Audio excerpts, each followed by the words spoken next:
What does it take to make a man who controlled live television for 3 decades completely lose control on camera? How funny does someone have to be before the host stops hosting, stops guiding the conversation, and becomes just another audience member laughing in his chair? And if Johnny Carson's laughter was the hardest reaction to earn in late-night television, who actually earned it the most? Johnny Carson interviewed tens of thousands of guests.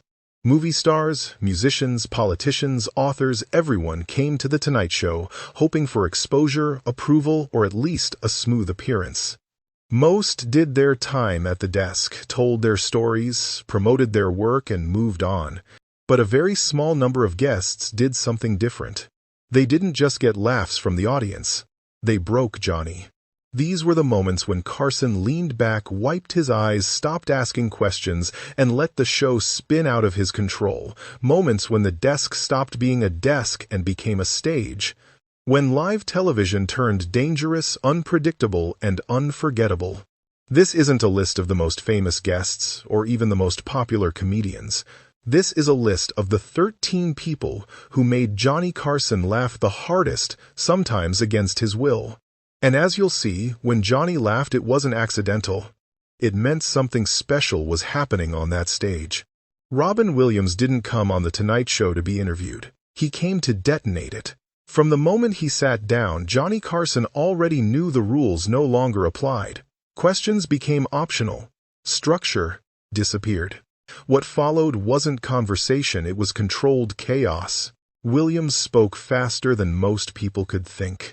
Characters burst out of him without warning. 1 second he was a Russian poet, the next a British preacher, then a Southern grandmother, all colliding in the same breath. Props stopped being props. A coffee cup became a puppet. A microphone turned into a golf club. Even the desk itself felt like it might join the act. Johnny tried briefly to keep up. Then he stopped. This is where something rare happened. Carson leaned back. He didn't interrupt. He didn't steer. He didn't rescue the rhythm. He simply laughed. Hard. Long. Uncontrolled. At certain points, Johnny wasn't hosting anymore. He was surviving. When a man known for timing and restraint gives up control on live television, you have to ask, was this planned, or was even Johnny caught off guard? Williams never repeated bits. Every appearance was a risk. That unpredictability was the danger Carson secretly loved. The audience could feel it. Anything could happen, and often did. Johnny wiped his eyes. He shook his head. He let entire stretches go by without a word, something almost unheard of for him. And that silence said everything. When Johnny Carson stopped talking, it meant the moment had escaped him. Williams didn't just make him laugh, he removed him from the equation entirely. But here's the question. If this was the highest level of comedy chaos, could anyone possibly push Johnny further than this? Don Rickles walked on to The Tonight Show with one clear mission: make everyone uncomfortable, including the host, especially the host. From the first sentence, the audience knew this wasn't going to be polite comedy. Rickles didn't warm up. He attacked. And Johnny Carson let him. Unlike most guests, Rickles didn't wait for permission. He roasted the band, the audience, the network, and then turned his full attention to Johnny himself. Jokes about Carson's marriages, his clothes, his hair, nothing was off limits. On live television, that kind of freedom was dangerous. So why did Johnny allow it? Why would a host deliberately hand over the knife? The answer was trust. Rickles was one of the very few people Johnny respected enough to let cross every line. Carson knew the insults weren't mean-spirited. They were a strange form of friendship. And when Rickles landed a particularly brutal joke, Johnny didn't defend himself. He doubled over laughing. Sometimes he tried to respond only to be cut off by another punchline before he could get a word out. One of the most famous examples was the cigarette box incident when Rickles broke Johnny's prized desk accessory on air. What could have been a disaster became legend. Johnny's reaction wasn't anger, it was pure, helpless laughter mixed with mock outrage. The audience watched a rare sight, the most powerful man in late-night television being publicly humiliated and loving every second of it. This wasn't chaos like Robin Williams. It was tension comedy. Every moment felt like it might go too far. And that danger was the joke. Johnny sat there grinning, waiting for the next hit, knowing it was coming. When it landed, he laughed even harder. But here's the question. If laughter born from danger could break Johnny this badly, what happens when the danger comes not from insults, but from silence, timing, and patience?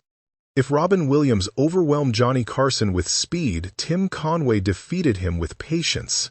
Conway's greatest weapon wasn't chaos or volume, it was delay. He understood that sometimes the most powerful comedy move is refusing to get to the point. Conway would start a story that sounded harmless, almost dull, a simple situation, a mundane memory, nothing that hinted at a punchline. Johnny, still fully in host mode, would listen carefully at first, waiting for the turn, but the turn never came. The story dragged on, packed with unnecessary details and long pauses that felt deliberate. The ending kept slipping further away. That's when Johnny began to crack. Conway stayed completely straight-faced. He never rushed, never signaled a joke. The audience grew tense. Johnny smiled, then shook his head, then covered his mouth, and Conway kept going.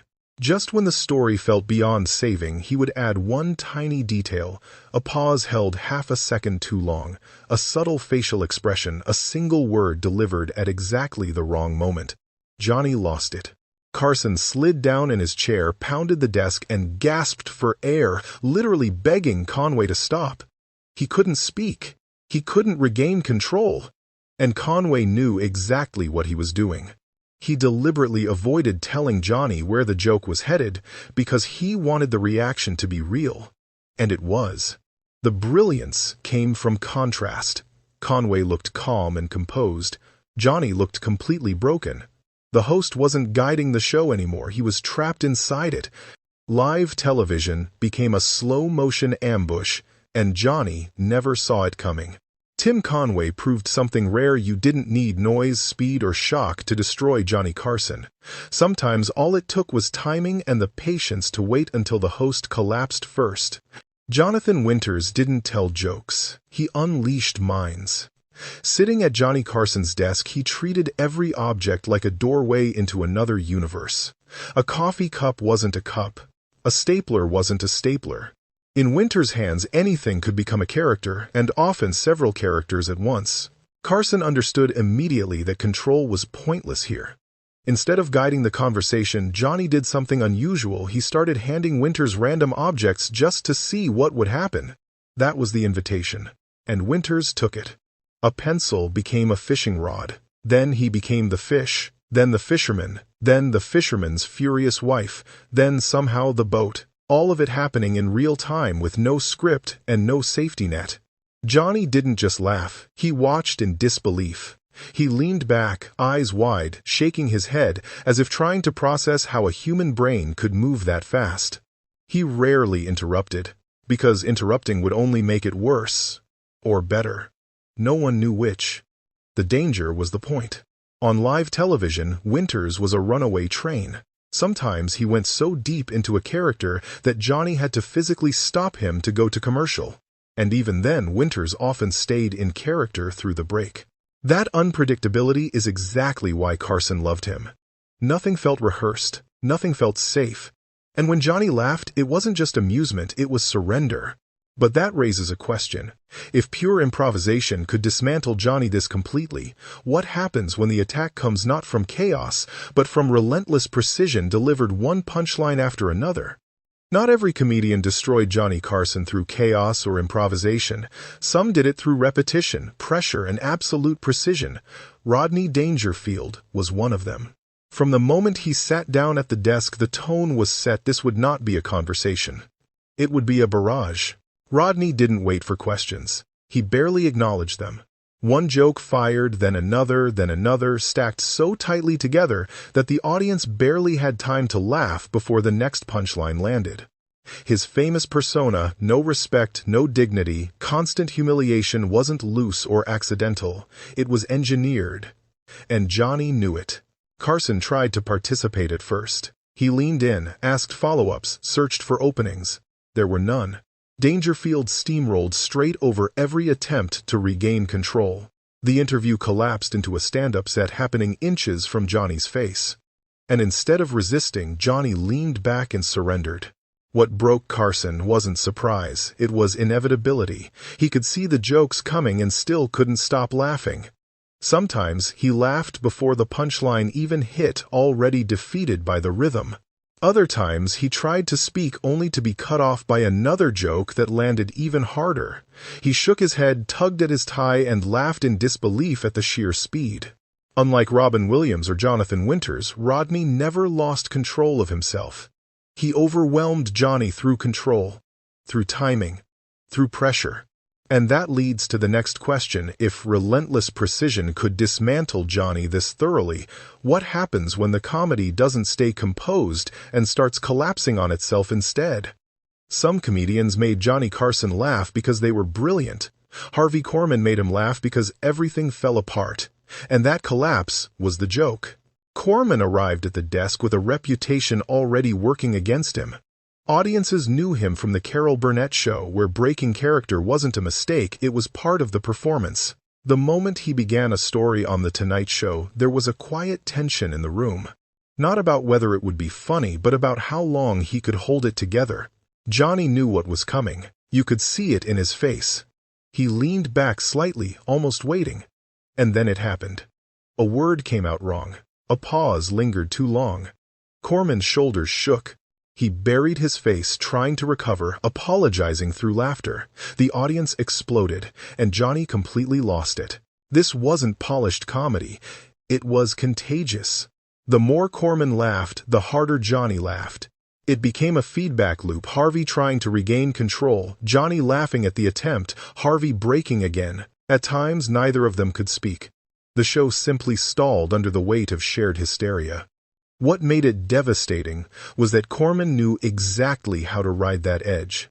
Years of sketch comedy had taught him that watching a professional unravel could be funnier than any punchline. Johnny encouraged it, never stepping in to save the moment. He didn't need to.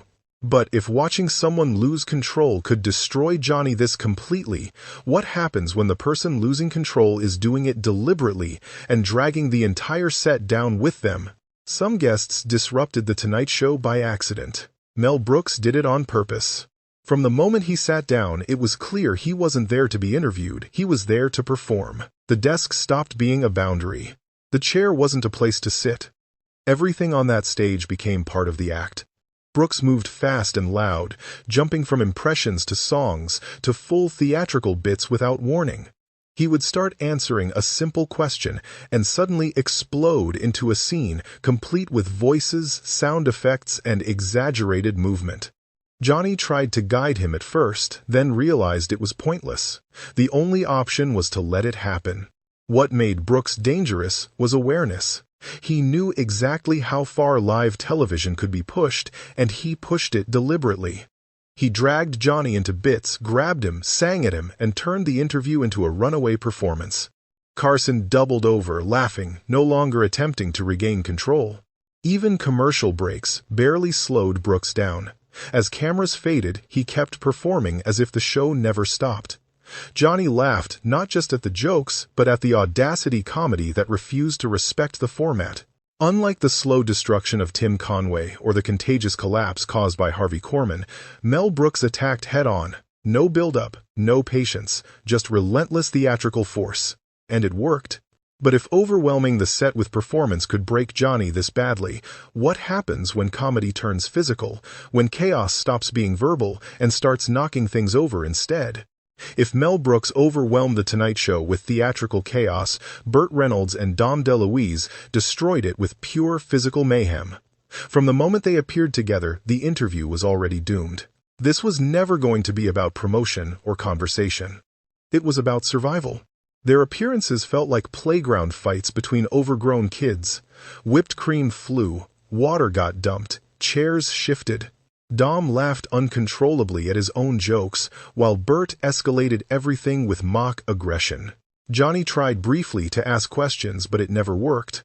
The moment one bit started, it instantly spiraled into something bigger. What made these segments unforgettable was how fast control vanished. Any plan collapsed within seconds. One prank triggered another until the set itself became part of the joke. Carson sat trapped in the middle, laughing helplessly, shaking his head as the show unraveled around him. Sometimes he tossed in a sarcastic comment, but mostly he knew better than to intervene. This wasn't clever comedy or precise timing. It was chemistry. Bert and Dom fed off each other until chaos became inevitable. Johnny eventually learned the only winning move was to stop hosting altogether, ask one question, lean back, and let the destruction happen. But if Johnny could be overwhelmed this easily by physical chaos, what happens when comedy does the opposite? Slows down, pulls back, and relies entirely on restraint instead. After chaos and physical mayhem, Steve Martin dismantled Johnny Carson in the quietest way possible.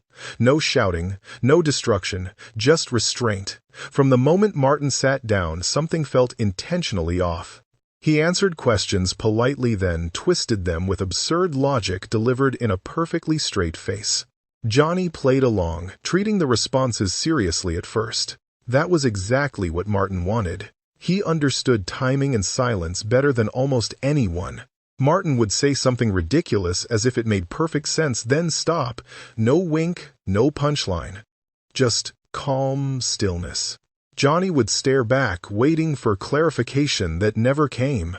That pause was the joke. The audience would explode, and Johnny would crack seconds later, laughing not at the line itself but at the confidence it took to let nothing happen. He shook his head, tried to recover, and failed again. The longer Martin held his composure, the harder it became for Carson to keep control. The props made it worse. Bunny ears, the arrow through the head, the white suit, everything looked ridiculous, yet Martin treated it as completely normal. Johnny pretended to take him seriously, and that contrast destroyed any remaining authority the host had over the moment. This wasn't chaos like Burt Reynolds or Mel Brooks.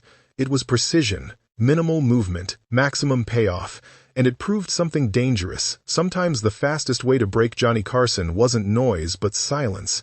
If Steve Martin dismantled Johnny Carson with silence, Joan Rivers did it by saying everything no one else was willing to say. From the moment she sat down, there was tension in the room. Rivers didn't warm up.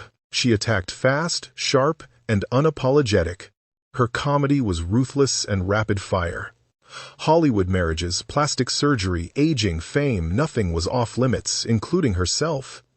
Joan fired jokes in quick succession, barely allowing space for breath. Johnny leaned forward, already smiling, knowing she was about to cross another line. And she always did. What broke Carson wasn't shock alone, it was momentum. Rivers moved too fast to interrupt. Johnny tried to react, to comment, to regain control, but the jokes kept coming. Soon he was pounding the desk, laughing at lines that in anyone else's mouth would have been cut or censored. Carson encouraged her. He didn't rein her in. He didn't soften the edges. He gave her the freedom to say what others couldn't, and that trust made the laughter louder. Johnny wasn't just amused, he was impressed. This wasn't chaos or quiet restraint. It was verbal pressure, precision mixed with fearlessness. Joan Rivers didn't simply make Johnny laugh, she pulled him into the danger with her. And that leads to a harder question. What happens when comedy stops being fearless performance and starts coming straight from lived pain and brutal truth? Richard Pryor changed the temperature of the room the moment he sat down. This wasn't chaos or cleverness, it was honesty. Loose, sharp, and fearless, Pryor spoke the way most guests never would, openly, casually, and without cushioning the truth. Johnny Carson reacted differently here. He didn't interrupt, he didn't rush to set up punchlines, he listened.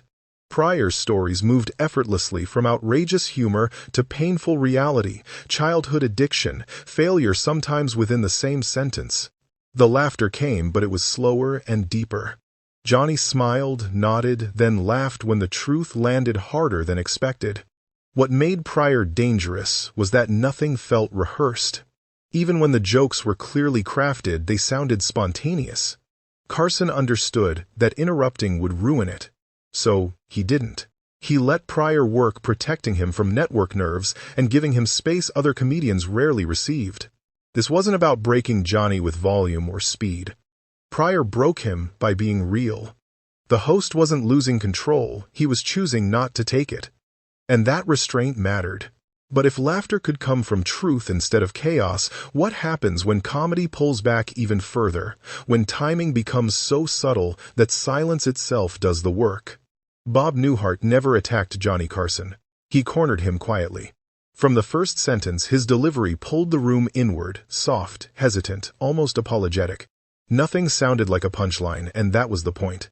Newhart's comedy lived in pauses. He spoke carefully, letting silence stretch just a beat too long, forcing the audience to lean in. His famous one-sided phone calls created entire scenes out of thin air, built only from reactions and timing. Johnny tried to stay composed, listening intently, following every subtle turn. When the laugh finally arrived, it landed late and heavy. Johnny cracked with a sudden burst, shaking his head as if surprised by his own reaction. It wasn't explosive laughter, it was release. The kind that comes from realizing you've been caught by something precise. Newhart rarely raised his voice. He didn't need to. Every word was placed. Every pause was intentional. Carson respected that discipline. He let the silences breathe, knowing that interrupting would ruin the spell. This wasn't comedy that overwhelmed Johnny. It trapped him gently, proving that sometimes the softest voice in the room. David Letterman didn't try to make Johnny Carson lose control. He tried to make the show itself feel slightly broken. And that's what made it work.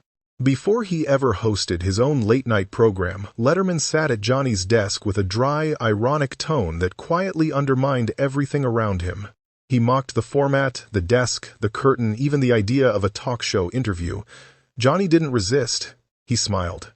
He let it happen. This wasn't explosive laughter. It was recognition. Johnny laughed in short bursts, nodding clearly, enjoying the fact that Letterman understood the machinery behind the show and was brave enough to poke at it. The back and forth felt different from every other guest. Less like an interview, more like a coded conversation between two people who knew how television really worked. Carson saw himself in Letterman. The same deadpan delivery. The same instinct to deflate show business nonsense. Johnny didn't lose control here, he loosened his grip. And that mattered just as much. The laughter was quieter but heavier. This wasn't about chaos or domination. It was about legacy. A baton being passed without anyone saying it out loud. Watching these moments back, one thing becomes clear. The Tonight Show was never just about promotion. It was about moments that couldn't be planned, rehearsed, or repeated. And at the center of all of them sat Johnny Carson, a man whose laughter meant more than applause ever could. When Johnny laughed, careers changed. When he lost control, television history was made. Some guests overwhelmed him with chaos. Others trapped him with silence. A few didn't even try to be funny in the traditional sense. They simply understood timing, truth, and the strange danger of live television. And Johnny recognized that immediately. What makes these clips so powerful today is that this kind of television barely exists anymore. There was no safety net, no delay, no second take. When Johnny leaned back in his chair and stopped talking, everyone watching knew they were witnessing something real. Now it's your turn. Which guest do you think made Johnny Carson laugh the hardest? Was it one of the names on this list, or is there someone you feel deserved a spot and didn't make it? Leave your thoughts, memories, and opinions in the comments. Let's talk about the moments that made late-night television unforgettable.